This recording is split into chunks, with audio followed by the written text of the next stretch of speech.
नमस्कार दोस्तों, मैं doctor Deepak Garg, consultant neurosurgeon at Rungta hospital Jaipur. आज हम बात करेंगे आपसे कि ब्रेन ट्यूमर के क्या क्या लक्षण हो सकते हैं, यानी दिमाग के सर के अंदर की गठानें होती हैं, उनके क्या क्या लक्षण हो सकते हैं।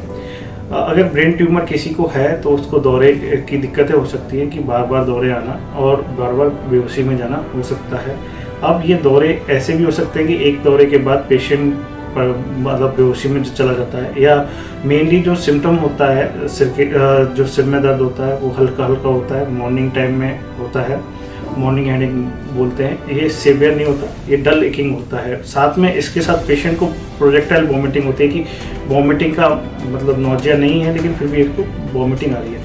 तो पेशेंट को अगर बार बार रिकरेंट हेडेक होना और रिकरेंट वॉमिटिंग, बार बार वॉमिटिंग होना, ये ब्रेन ट्यूमर के सिम्टम्स हो सकते हैं। और सिम्टम्स में जैसे दौरे आना, जो कि हमने बताया आपको कि बार बार दौरे आना हो सकता है, या किसी पेशेंट में जवान लड़खड़ाना या बोलने या देखने में दिक्कतें होना, ये हो सकता है, या एक साइड में कमजोरी आना। अब जो ब्रेन ट्यूमर के जो सिम्टम्स होते हैं डिपेंड करते हैं कि ब्रेन के अंदर ट्यूमर कहाँ पे है, क्योंकि ब्रेन का हर पार्ट अलग अलग अपने जो बॉडी एक्टिविटी को डिसाइड करता है। जैसे कि अपन एक पार्ट जो ब्रेन का होता है, जैसे पैराइटल रीजन है, जो मोटर अपने एक्टिविटी को कंट्रोल करता है कि हमारे हाथ पैर को चलने की कैपेसिटी को। एक जैसे फ्रंटल लोब है, हमारे जो बिहेवियरल सिम्टम्स को कंट्रोल करता है कि हम कैसे बिहेव कर रहे हैं सोशल सराउंडिंग्स में, उसको कंट्रोल करता है।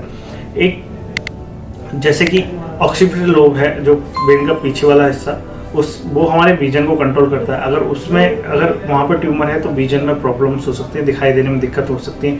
टेम्पोरल रीजन में अगर वहाँ पर ट्यूमर है तो उनको सुनाई देने में, या वहाँ पे भी बिहेवियर के लिए दिक्कत हो सकती है। जैसे कि सेरेब्रोपोंटाइन एंगल होता है, वहाँ पर ट्यूमर्स होते हैं तो हमारा फेशियल डेविएशन हो सकता है, और उसके साथ में सुनाई देने में दिक्कत हो सकती है। अगर ट्यूमर बड़ा है जो कि ब्रेन के पानी को रोक रहा है तो हाइड्रोकोप्लस बन सकता है। हाइड्रोकोप्लस क्या करता है कि विजन में इम्पेयरमेंट करता है, जो अपनी ऑप्टिक नर्व होती है उस पर प्रेशर डालता है और उसकी वजह से विजन में दिक्कतें हो सकती हैं।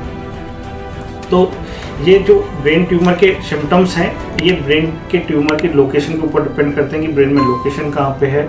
जैसे अगर फ्रंटल लोब में ट्यूमर है तो फ्रंटल लोब में बिहेवियरल सिम्टम्स ज़्यादा आते हैं। पेशेंट्स को लोअर लिम्ब में वीकनेस भी आ सकती है, या पेशेंट को टॉयलेट में दिक्कत भी आ सकती है। आप अगर फ्रंटल लोब के ट्यूमर्स अगर बड़े हैं तो विजन की प्रॉब्लम, ये अगर जो आईसीपी रेज करते हैं, ये अगर ब्रेन के अंदर का प्रेशर इंक्रीज कर देते हैं तो ऑप्टिक नर्व पर प्रेशर बढ़ता है, जो कि कारण बन सकता है कि विजन लॉस का भी। और ऐसे ही सिम्टम्स पिट्यूटरी है, जो pituitary gland generally young growing age में, जैसे क्रेनियोफैरिंजियोमा हो सकता है, पिट्यूटरी का खुद का ट्यूमर हो सकता है, जैसे पिट्यूटरी एडिनोमा है, वो इम्पेयरमेंट होता है उनके साथ में, या तो excess secretions of the hormone हो जाता है, या पेशेंट्स को कि एक मास इफेक्ट हो सकता है। मास इफेक्ट की वजह से अगर वो ऑप्टिक नर्व वहीं पास में होती है, अगर उस पर प्रेशर हो रहा होता है तो विजन चला जाता है, तो बाइलेटरल ब्लाइंडनेस हो सकती है, पेशेंट को बाइलेटरल डिक्रीज इन विजन हो सकता है। और अगर वो जैसे पिट्यूटरी हार्मोन, ग्रोथ हार्मोन के साथ दिक्कत कर रहा है तो फेस अपना लेंथ बढ़ने लग जाती है, जैसे जाइजेंटिज्म बोलते हैं कि जो जैसे अपन अगर बड़े जैसे अपने जो आपने देखे होंगे बहुत सारे लंबे लंबे जो लोग हो जाते हैं, उनका चेहरे में एकदम ऐसे थोड़ी निकल जाती है, हाथ मोटे मोटे हो जाते हैं, ये जाइजेंटिज्म बोलते हैं इसको। तो दैत्याकार मतलब शेप हो सकता है। और जैसे अगर ये सेक्स हार्मोन के साथ में वो दिक्कतें कर रहा होता है तो इवन पेशेंट को ओलिगोमिनोरिया हो सकता है, और इवन पॉलीमिनोरिया हो सकता है। ये चीज़ें भी हो सकती हैं। इवन जो है जैसे कॉर्टिसोल सिक्रेटिंग हार्मोन्स अगर बढ़ जाते हैं तो